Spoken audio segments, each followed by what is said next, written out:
right, guys. I'll go ahead and get started, so we don't wait any longer. There was another gentleman who's going to be joining me for the panel, but I'll be representing University Rover Challenge. As an introduction, I am Chuck McMurray. I was, as part of this, I was a judge at the North Site at University Rover Challenge in Hanksville, Utah this year. It was my first time ever having been to not only MDRS, but also the University Rover Challenge. And the reason that I went there originally, actually without asking permission first, was because I'm the director of the Youth Rover Challenge in the education department of Mars Society. So I wanted to see how everything happened, and I learned a lot. I was there for a total of 5 days. Stayed in Hanksville, Utah, stayed one night in the Hab overnight, and pretty much lived out in the desert for the duration of the entire experience. So what I've done for today, because I wasn't sure exactly how this session would operate, is I put together about 30 photos that kind of represents all of the different rovers and just sort of my experience, which was incredibly positive.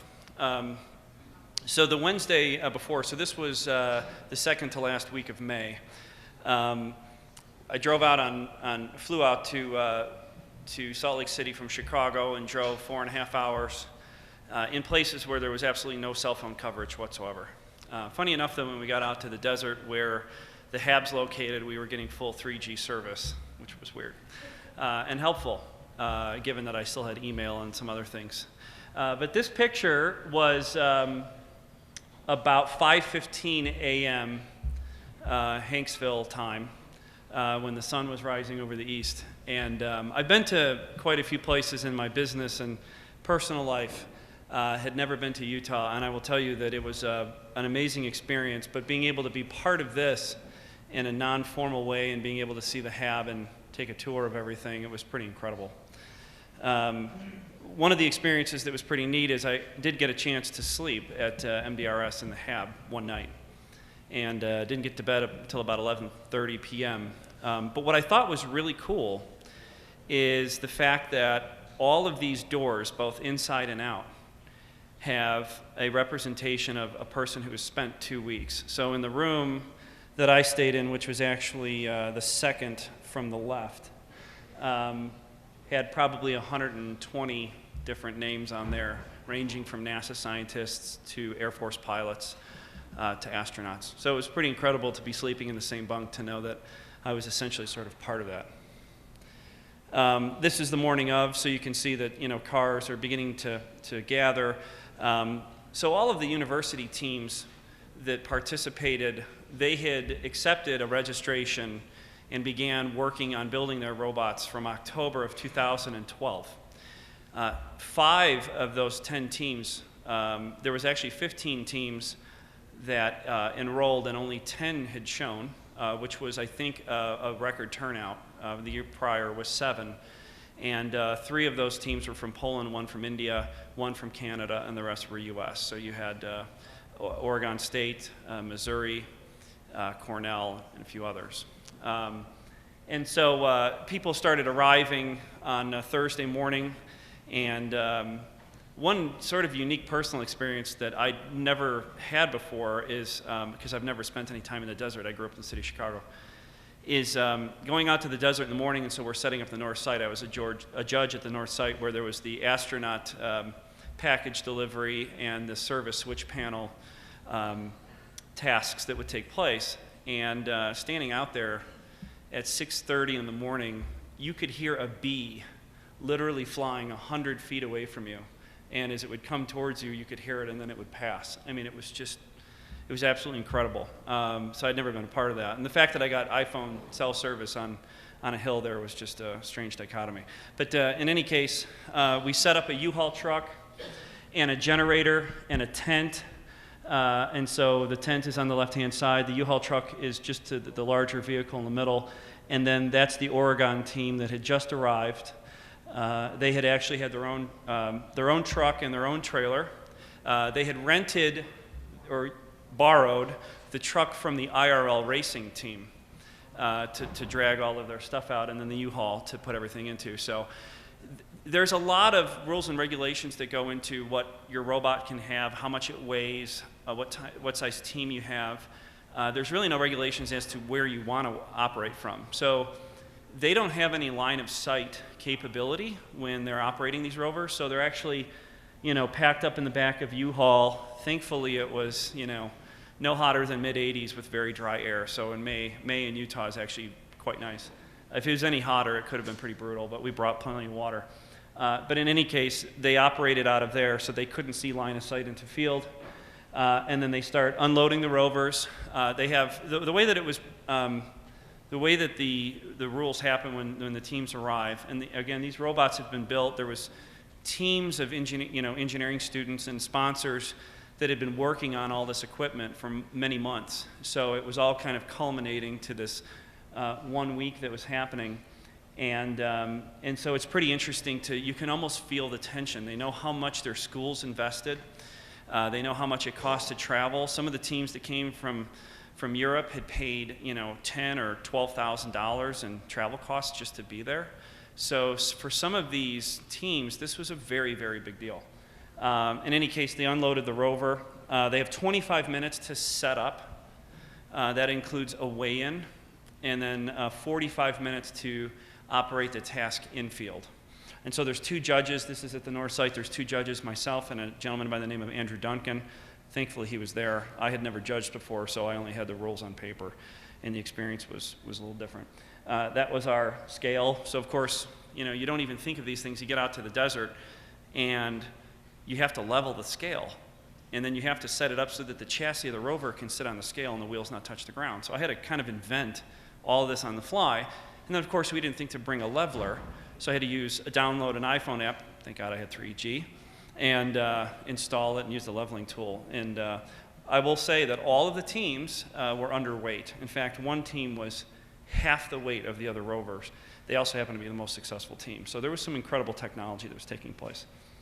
So again, this is the Oregon team. This is Thursday morning.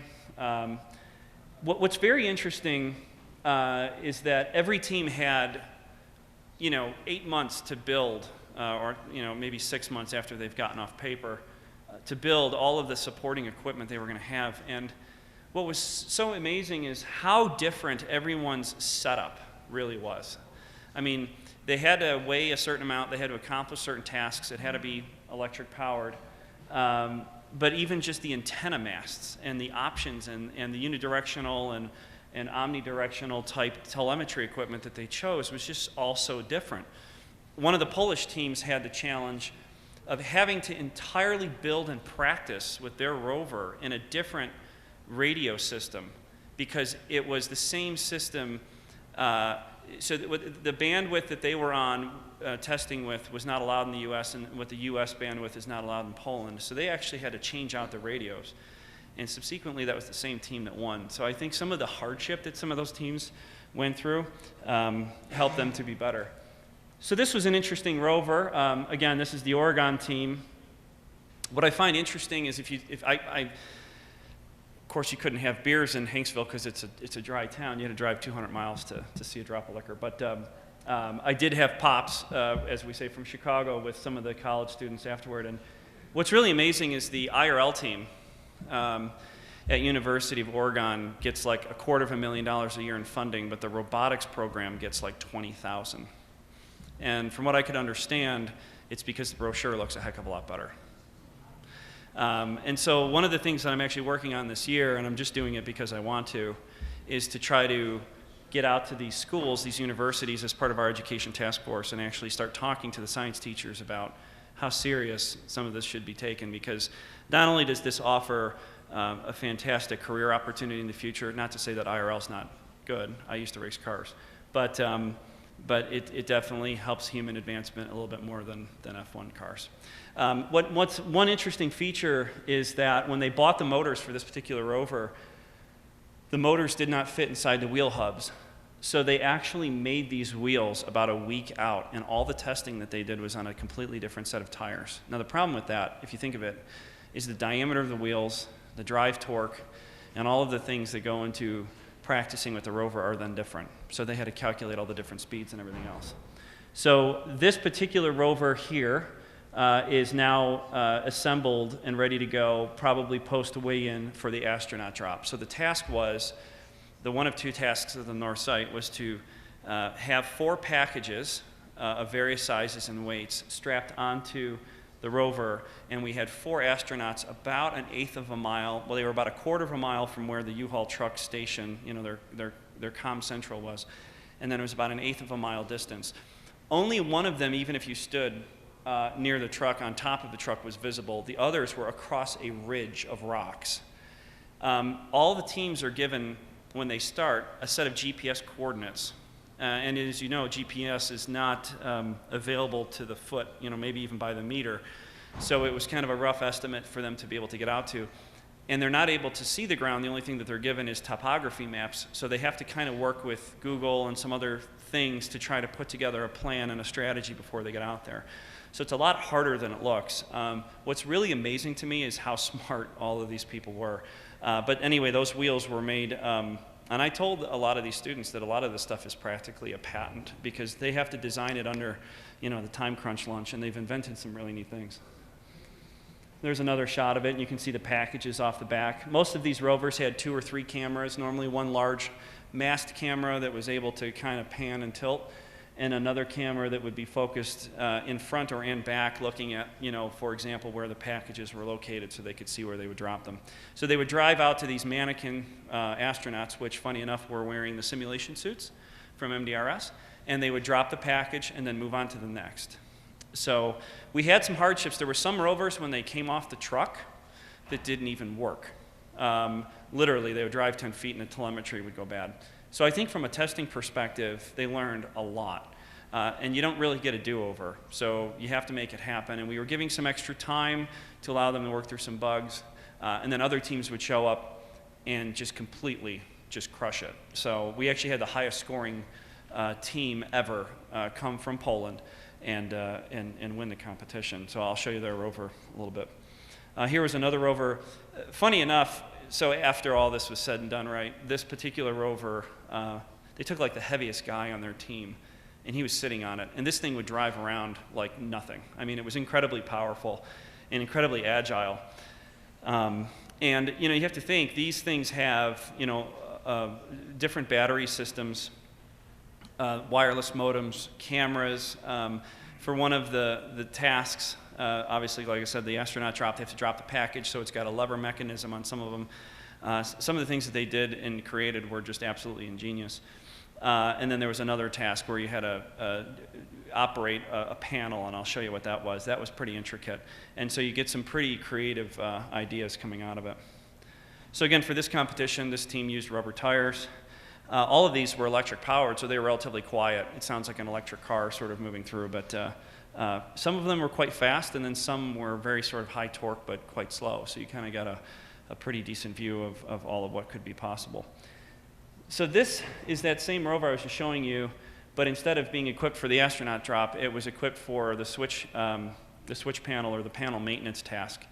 And so what the teams had to do is they would drive out, and I think there may be a picture of it in the future here, but they have to drive out to this switch panel. They have to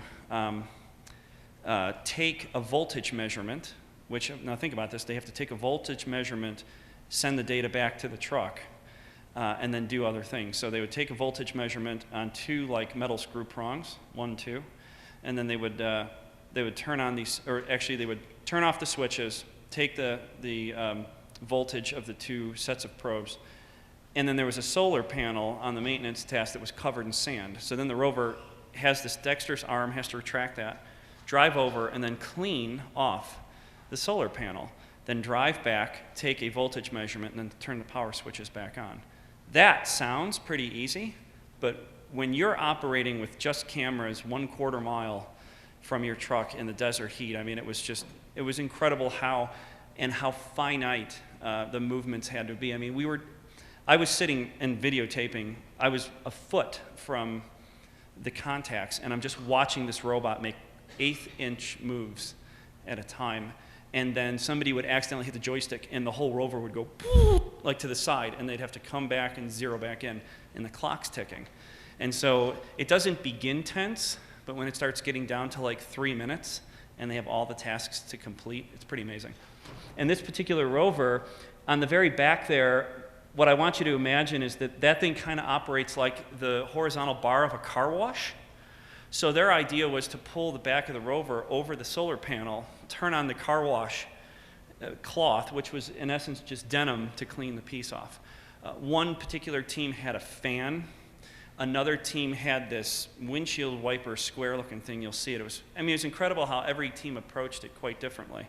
And the tough part of the task is when they arrived at the panel maintenance task, they didn't actually get the instructions of what they were going to be doing until they arrived at it. So there was written instructions, and of course in English, that they had to then zoom in and read from the camera and then operate. So there's a lot of challenges from that perspective. This was the this was the York University team.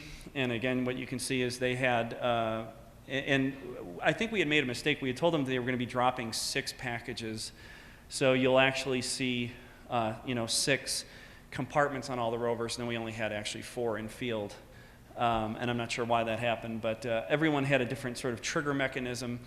What was really interesting on one of the rovers is they put the packages in, right? And then they'd open the lever, and the thing would like slide out a 1/4 inch. So then teams are running back, and they're getting WD-40, right? And they're spraying that down, and they put the package in, and it doesn't slide. So then they wipe it off. And because there's not enough angle, right, for the piece to slide out. And then, of course, somebody grabs sunscreen because it's oily, and they spray it. Well, sunscreen on aluminum in the sun turns into like glue.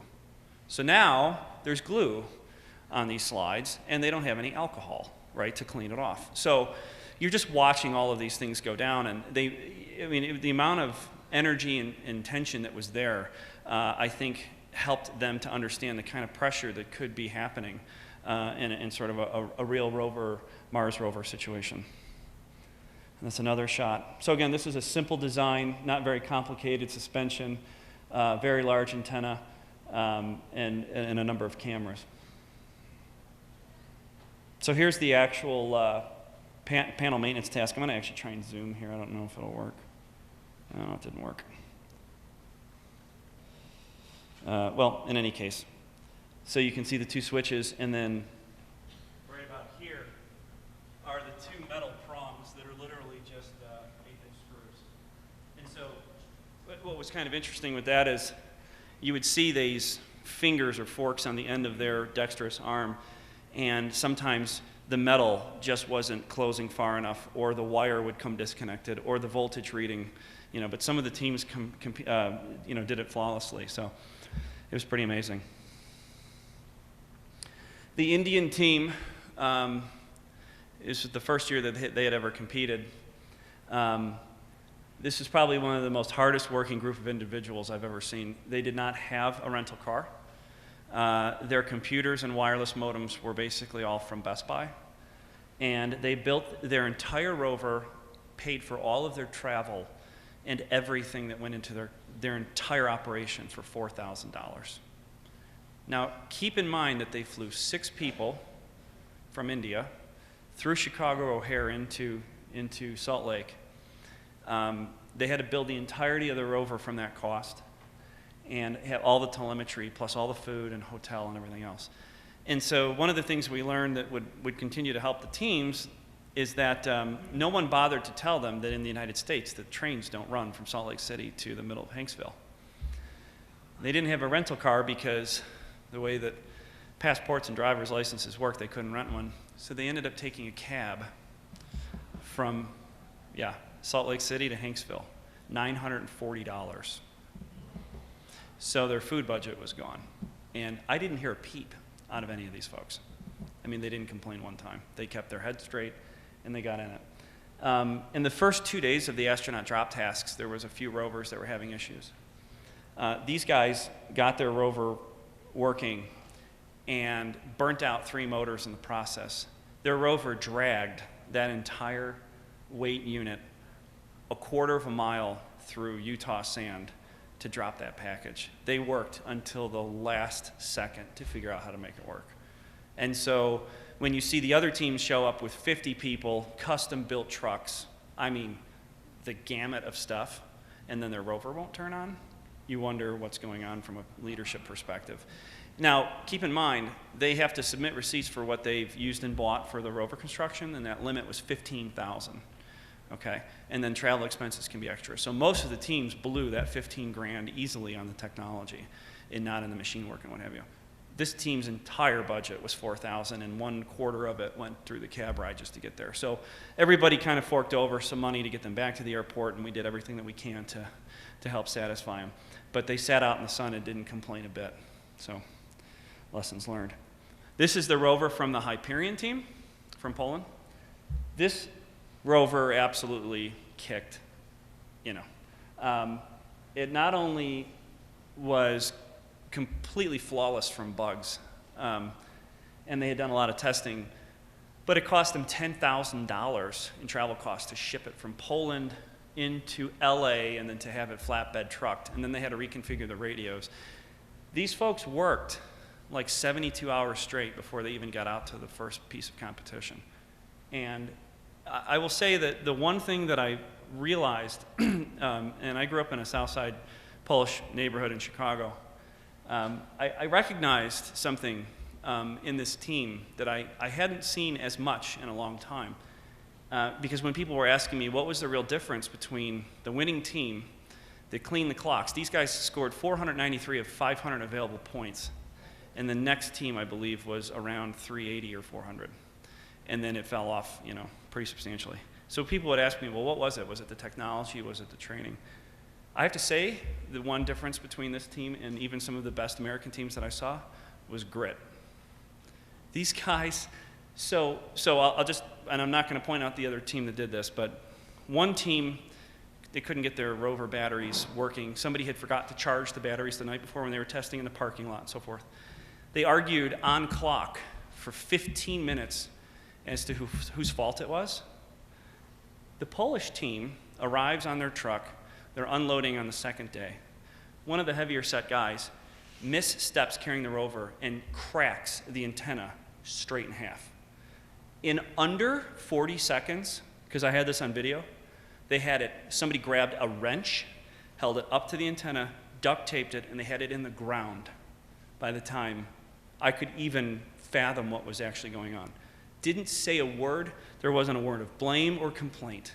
They moved to fixing the problem and just went right to competing because they knew they had a segmented amount of time. So as I'm watching that, and then I'm watching the legal battle between one of the American teams fighting over one of the rules with the other judge, you're going, where's the lesson here? I mean, what's happened? So that was one of the learning experiences that really sort of shocked me the most. This is Team Scorpio. The interesting, and so the astronaut drop devices on both sides, front and back of the rover, were literally just canvas with a rip tie and a motor servo that would just move out of the way and the package would fall straight out. So it was practically flawless. They did very well in the astronaut drop. And they even at one point had accidentally broke the entire mast off of the lead camera, and they took a 10-point penalty. So you could take a 10-point penalty to bring the rover back to the truck to make the repairs and then start back over. They had the entire thing fixed, and Scorpio was from Poland. They had the entire thing fixed in about 2.5 minutes, and that was including the entire team running out a 1/4 mile in desert heat. It was 2 o'clock in the day. I had motorcycle goggles on to keep the sand out of my eyes, and they rushed it back to the truck, made the fix, and it lasted for the rest of the day. The one unique part about this particular rover is the front suspension to the rear suspension, so you see the 4 rear wheels. The front, actually, they were the only team that had this ability to change the ride height of the suspension so that if they got caught belly up on something, they could actually do a cat stretch, like you would do in yoga, and pull the rover off of it. So it was actually a design that they had incorporated in it. It was absolutely incredible, and they ran into that situation, and it worked. This was, I think this may have been BYU's team. Again, another rover. This was before it had been hooked up with any of the equipment. And so it was, you could see the level of experience in teams that had been really, dedicated and working to create something unique. and had years of experience, and other teams that had maybe a completely new director or a completely new direction that they were taking, and they were kind of working it out for the first time. The legendary Rover team. This was a very interesting rover. This was one of the lightest rovers, not the lightest, but one of the lightest rovers. And when we talk about 3D printing, almost everything on this rover was cut right out of a 3D printer. So you can actually see all the plastics and everything holding it together. But it was incredibly strong. It was also incredibly fast. I don't know what motor system that they had, but I mean, they cruised through. And so they also had, you weren't locked into using like autonomy where you would, select your GPS coordinates and force the rover to drive out. If you had cameras, you could, in essence, drive it with a joystick. You just can't see it line of sight. And this team in particular had sort of a coordinated team, so they had a joystick and a driver and then somebody watching the monitors. And it was a very well coordinated effort, and they made it work just fine. So here's one of the sort of interesting attachments that they had created to wipe the solar panel clean. And so the idea was, I guess to be able to have sort of X and Y and pull up to the panel that way. They had some problems with one of the belts, and it didn't work when they got to the field, but it worked on field. This was the Cornell team's rover. This was the one actually that I was, the one I was talking about that had the sunscreen situation. So you can see the aluminum metal. and then there was a lot of last-minute add-ons too. So you can see that they, because of the bumpy terrain, they had added like screen so that you wouldn't lose the package early because you couldn't reload it once you got that in the magazine. So they just simply put screen over it to keep the packages from flying out. This was the Missouri team's robot. So again, interesting design. This team, their rover was pretty nice. I think they had put a lot of effort into it, but what I very much remembered specifically was the fact that, well, you'll see it, that the control center that they had built was incredible. It was actually almost as incredible as their rover design. But the reason that they had the tape on the wheels on this particular day is when they were doing so the other two tasks at the south site, one was a soil test, so you had to drive out, acquire some soil, and then I believe measure like alkalinity remotely. And then the other one was literally a terrain task where the rover would have to drive over boulders, rocks, hills. I mean, it was treacherous. If I showed you the pictures, you'd wonder how these things even, I mean, some of these grades were 30, 40 degrees it seemed, and it's sand. So this particular rover had too much torque, so they put tape on the wheels to help the rover from digging into the sand when the motors would kick in, because they seemed to have sort of an on and off situation. They didn't have like a variable time or variable speed, so it's either the rover was moving or it wasn't. And at some points on the less hard surface in Utah, they were just digging their wheels in. So that was one of the quick adaptations that they had used. So when we talk about electrical problems and things that people work on for 8 months, and then they rush out of their hotel, they throw the stuff in the back of a van, and then they haul through the deserts of Utah banging stuff around that probably has absolutely no business banging around. It's one of the reasons that I think some of the teams had problems. So you would see that teams would show up with their equipment sort of secured and separated out, and then they would take the time to build everything on site as fast as they could with their team. And so you could tell that they had gone through rehearsals, and then other teams would like remove their dexterous arm, their robot arm, throw it in the back of the truck, and then go banging down, I mean, hills that would like, when I was driving the U-Haul, I almost flew into the passenger seat because I didn't have the belt on the first time. So incredible terrain. So the Missouri team that I was mentioning, this was the panel. So they had this entire chest that they rolled out of a car, and then 3 guys would grab it and they would turn it upside down. And the monitor, the keyboard, and all the switches were right there. So they didn't even have to set up any of the computer. And so you can see they actually had everything built, color-coded, and they had absolutely no problem with their telemetry, but their rover did have a couple of challenges that they were working on. What was interesting about this team, and I also noticed with the Oregon team, is it felt almost like a football team, right? So it was a very rah-rah, it felt very American, I don't know how else to say it. Some of the other teams were very quiet, but these folks really sort of operated like a college sports team, and so They covered each other's butts, and they got things done all in the time frame. There was only one team, and I won't say who it was, that continually tried to negotiate with me on the rules. So they had, and I come to find out later that they actually had a legal person assigned to come with them, a legal student, to negotiate things within the contract. And I said, at one point I said, you know, I can appreciate, you know, your background and what your studies are, but I'm the judge at this site. I hold the radio and I make the decisions. So read the paper and make the best decision you can, because the clock's running, and I'm sorry that we can't negotiate our way out of this. So this was the, so there's a lot of things that go into these rovers that you wouldn't ever contemplate. And so the Hyperion team, this picture was taken back at the hotel. So 100 points for all 4 of those field tasks is assigned, right? So it's how well you do, and the judges kind of, if you've done them on time, if you used your time appropriately, if you had any mistakes, if you had to take a deduction. And then they got 100 points for presenting their team, the reasons that they wanted to compete, and their actual rover, you know, and on a PowerPoint presentation and some virtual graphics and some other things, virtual reality and some other things. It was absolutely incredible what some of these teams have put together. But, you know, I don't know if you can appreciate this, but they actually built and machined the tires and hubs so that the motor was protected from the environment inside the wheel. And so they basically took the motor and turned it around backwards so that if it were to hit any rocks, which was actually a problem that was being caused for some of the other rovers, where the motor housings were taking a dent or something was happening and the motor would get destroyed. And you're in Hanksville, Utah. So, I mean, unless something is made of stone or wood, you're not going to acquire a motor for something like this. I mean, the next store outside of Hanksville was about an hour drive.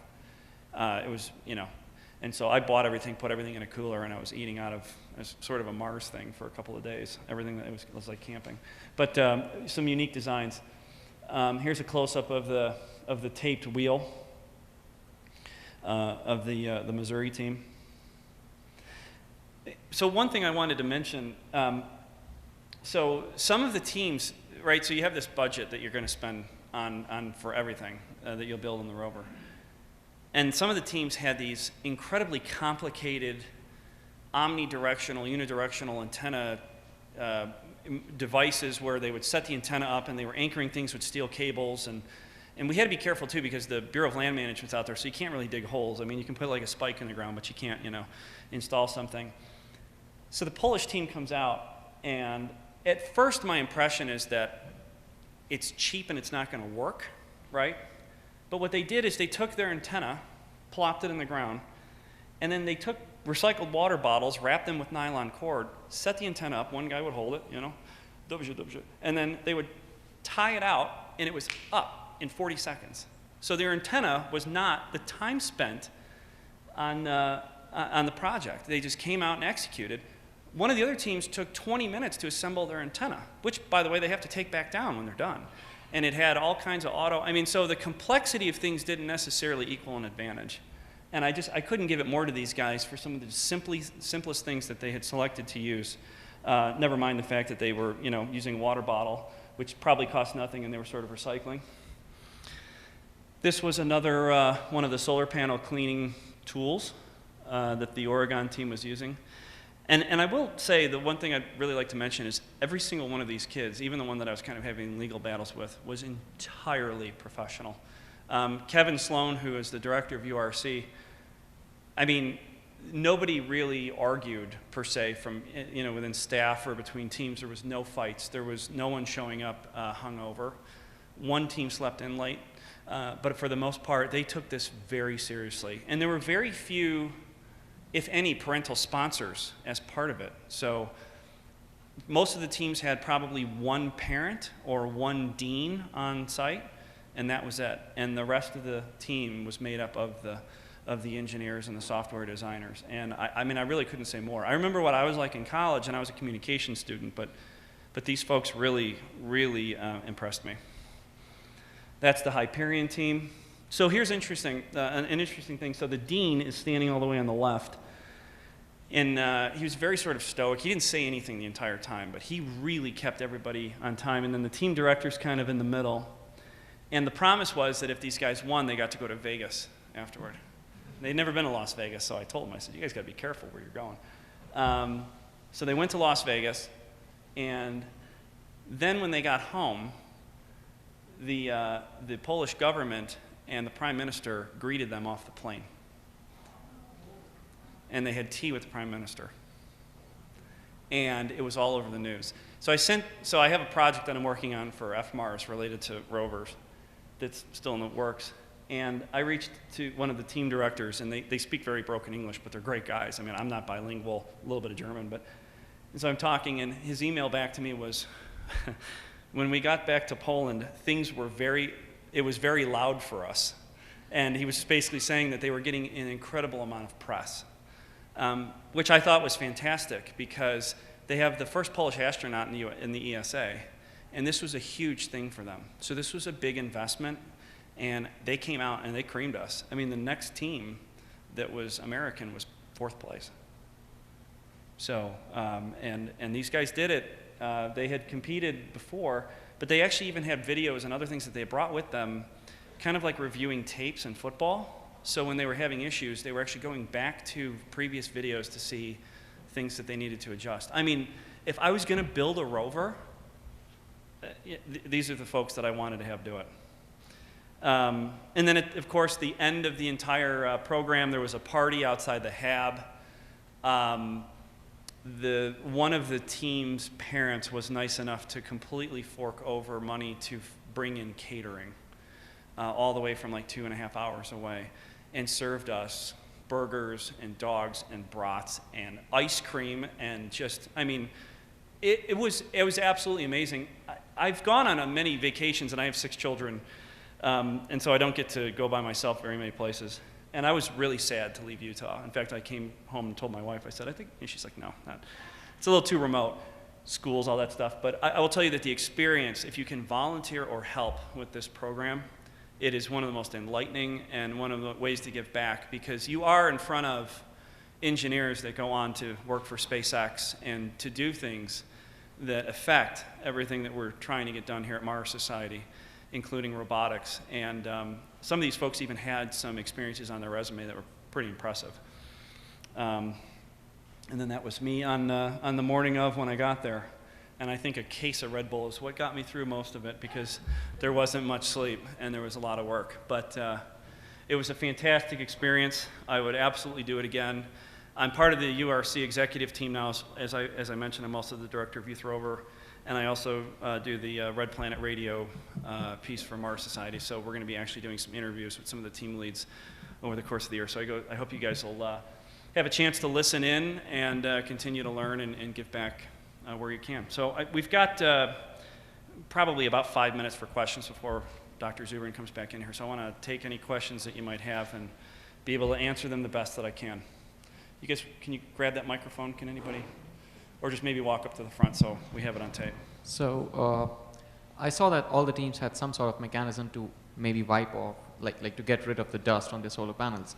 So I was just wondering, like all these rovers, the actual rovers that have gone to Mars so far, Spirit, Opportunity, and Sojourner with the Pathfinder mission, what do you think was the reason that they didn't have any mechanism to wipe off or blow off or, you know, just shake off the dust off their solar panels? Good question. Well, probably because they wouldn't have any solar panels, like Curiosity didn't have any to clean off. I was going to ask that question of Steve Squires yesterday, because knowing that Spirit and Opportunity were both solar powered, why they didn't have a windshield wiper or some kind of a mechanism? And my understanding is that NASA was afraid that it would scratch the panels, because the silicates in the sand of Mars are glass-like, right? So it would just cause more haze. But my understanding, and again, I'm not a NASA scientist, is the reason that they keep going is the wind was actually cleaning off those solar panels. So that was part of the task for the competition, and that's why specifically. And I guess the URC tasks are very much developed around what we think astronaut teams and robotics would be doing in the future for the humans on Mars missions. So I can't tell you what the 2014 rules are, but they're very much about helping astronauts in field, servicing equipment, picking up and dropping off things that robots would actually probably do, to assist. And the one thing that's been talked very heavily about on the executive team is having autonomy, or autonomous tasks included in on some of the things. And that adds a level of complexity that makes it very difficult for the team. So otherwise, it's a human making or controlling those things with the robots. Over here. Oregon. Sorry, was I saying Oregon? Was I saying University of Oregon? Sorry, that's my Chicago personality coming through. Thank you. I should know that. I actually had some family just move out there. Any other questions?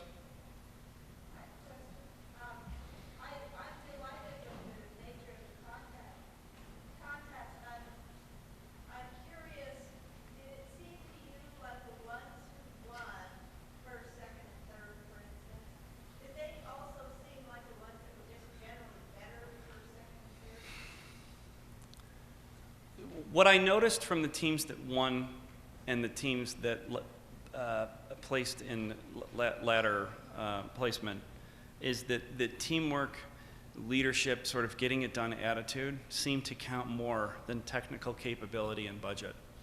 Like I said, the Indian team had struggles due to their budgets and all of the things that they faced, and they still were able to accomplish a task that one of the other teams wasn't able to. So at a third of the cost. So it was pretty amazing. But I would say that it definitely seemed like it was more of a people thing rather than a machine difference, technology difference. I believe they were 4th or 5th. I don't remember. All of the results are online, as are photos and videos of the entirety of the event. So, and then space.com was out. We actually had some media coverage during the event as well, which was interesting, right? Because you're kind of judging and you're talking to the media. But I'm just glad to see that it was being picked up, and next year I'm sure will be more. So, any other questions? Hope. Yes. Yeah, actually most of the teams were about half and half. The Polish team was not, but almost all the other teams were half and half, and then one adult.